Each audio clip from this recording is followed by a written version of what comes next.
Berthe sent un pincement au cœur, un tintement à l'entrejambe. Elle était jeune elle aussi jadis. Maintenant, elle a 34 ans. La petite est rousse et peu lavée. Ses boucles, luisantes comme du cuivre brossé, coulent sur ses épaules, sautent vers ses reins. Ni natte, ni chapeau. Son visage est étroit, aux joues mouchetées de taches de son. Rien, ni le travail ni les intempéries, n'a réussi à faire tomber les murs de sa beauté rurale. Ses yeux ont la couleur du chocolat froid. Elle porte jupon et tablier, mais quelque chose se dessine sous l'étoffe. Elle va pieds nus. Ses orteils sont courts, on est à la campagne. Mais le coude-pied, noir de crasse, est joliment arrondi. Berthe dessine un petit rond sur la toile blanche et s'arrête. Ça ne lui ressemble pas de s'arrêter aussitôt, mais quelque chose plombe son bras. À quel moment un rond devient un soleil ? Une roue de charrette ? Une montgolfière ? Un visage ? Le visage de Nine ? Jamais. Elle rajoute 2 points, une ligne verticale, une ligne horizontale. Ainsi font les enfants. Les enfants, ce sont des charlatans nés. Les artistes, ce sont des charlatans par vocation. Elle prend de l'ocre clair sur une brosse et barbouille rageusement l'intérieur du rond, en dépassant la ligne. Ça lui plaît déjà mieux. À droite, elle dessine le plateau de la table. À gauche, elle esquisse le bord du buffet.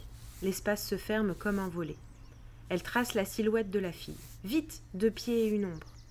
Berthe aimerait lui faire pousser des cheveux à sa boule, toute une cascade de saumon et de cuivre, mais elle sait que c'est trop tôt.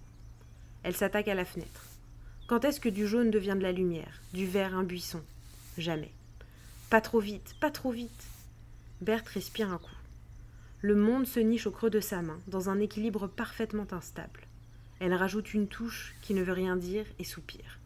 Chaque touche doit dire quelque chose, même rien, même l'air. Quand on dit rien, on ne dit pas rien. Surtout ne pas dire n'importe quoi. Elle lui dessine 2 seins à la Nine, pour ne pas les oublier. Elle aimerait la peindre nue, mais la petite n'accepterait jamais.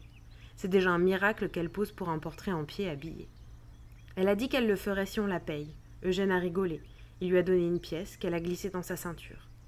Berthe trace la ceinture. Trop haute, refait un trait. Trop bas, passe entre les deux. On dirait du papier à musique.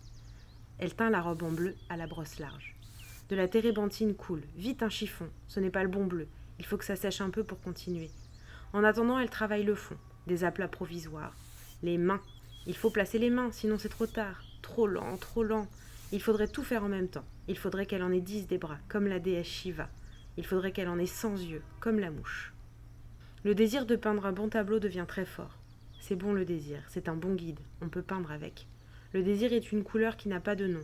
Elle frotte la brosse sur la toile pour gagner du temps. Le bleu de la robe, matiné de blanc, est déjà un peu mieux. La bouche est apparue toute seule, c'est bon signe.